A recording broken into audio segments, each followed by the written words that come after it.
যেখানে আছেন সহকর্মী জাহিদ হাসান, চলে যাচ্ছি তার কাছে। জাহিদ, আজই কি শুনানি শেষে আপিলের রায় হতে পারে কিনা জানাবেন? প্রধান বিচারপতি সৈয়দ রেফাত আহমেদের নেতৃত্বে 6 বিচারপতির আপিল বেঞ্চে শুনানিটি শুরু হয়। এর আগে সকালে জামায়াতের নিবন্ধন বিষয়ক রায়টি শেষ করা হয়। জামায়াতের নিবন্ধন বিষয় রায়ের পরেই দ্বিতীয় নম্বরে ছিল 21 আগস্ট গ্রেনেড হামলা মামলার যেই আপিল হয়েছে সেটি। এই রায়ের যেটি হয়েছে যে গত 27 মে হাইকোর্ট 49 আসামিকে খালাস দিয়েছেন। তার মধ্যে 19 জন ছিলেন মৃত্যুদণ্ডপ্রাপ্ত। সাবেক স্বরাষ্ট্র প্রতিমন্ত্রী লুৎফুজ্জামান বাবর, সাবেক শিক্ষা উপমন্ত্রী আব্দুল সালাম পিন্টু সহ 19 জন ছিলেন মৃত্যুদণ্ডপ্রাপ্ত আসামি, তাদেরও খালাস দেওয়া হয়েছে। একই সঙ্গে বিএনপির ভারপ্রাপ্ত চেয়ারম্যান তারেক রহমান সহ 19 জন ছিলেন যাবজ্জীবন দণ্ডপ্রাপ্ত আসামি, তাদেরকেও খালাস দেওয়া হয়েছে।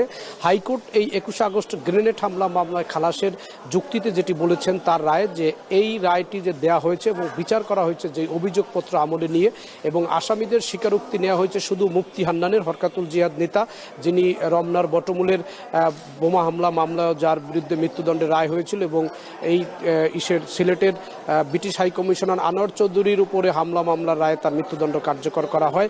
সেই মুফতি হান্নানের স্বীকারোক্তিমূলক জবানবন্দির উপরেই পুরো মামলার বিচার কাজ শেষ করা হয়েছে, এবং এটি তিনি দ্বিতীয় এবং তৃতীয় দফায় স্বীকারোক্তি দিয়েছেন। এ কারণে হাইকোর্টের কাছে মনে হয়েছে যে এই মামলাটির বিচার কাজ এবং এই মামলার যে অভিযোগপত্র ছিল 21 আগস্ট গ্রেনেড হামলা মামলার, সেটি সঠিক প্রক্রিয়া হয়নি, আইনসম্মত উপায় হয়নি, এবং এই চার্জশিটটি এই অভিযোগপত্রটি অবৈধ ছিল। এই বলে হাইকোর্ট মূলত 49 আসামিকে খালাস দিয়েছিলেন।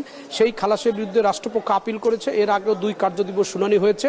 আজকে শুনানির জন্য রয়েছে। আমরা আশা করছি যেটি রাষ্ট্রপক্ষ থেকে এবং আসামি পক্ষ থেকে বলা হচ্ছে যে তারা শুনানি আজকের মধ্যে শেষ করার চেষ্টা করবেন, এবং আজকের মধ্যে শেষ করা হলে আপিল বিভাগ হয়তো নতুন তারিখ, একটি রায়ের জন্য একটি তারিখ ঘোষণা করতে পারেন, অথবা আজকেই কোনো আদেশ দিতে পারেন। সেটি পুরোটাই আদালতের এখতিয়ার। তবে আজকে শুনানি শেষ করার জন্য 2 পক্ষই চেষ্টা করবেন বলে যেটি আমাদেরকে জানানো হয়েছে।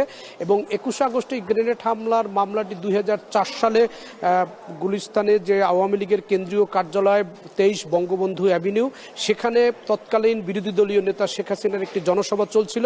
সেই জনসভার উপরে গ্রেনেড হামলা হয়। সেই মামলায় 24 জন আওয়ামী লীগের নেতাকর্মী নিহত হন, এবং সেখানে 300-র বেশি আওয়ামী লীগের নেতাকর্মীরা আহত হন। সেই ঘটনায় মামলা করা হয়। সেই মামলায় তারেক রহমানকে যাবজ্জীবন দণ্ড দেওয়া হয়েছিল, এবং লুৎফুজ্জামান বাবর সহ 19 জনকে মৃত্যুদণ্ডের আদেশ দেওয়া হয়েছিল।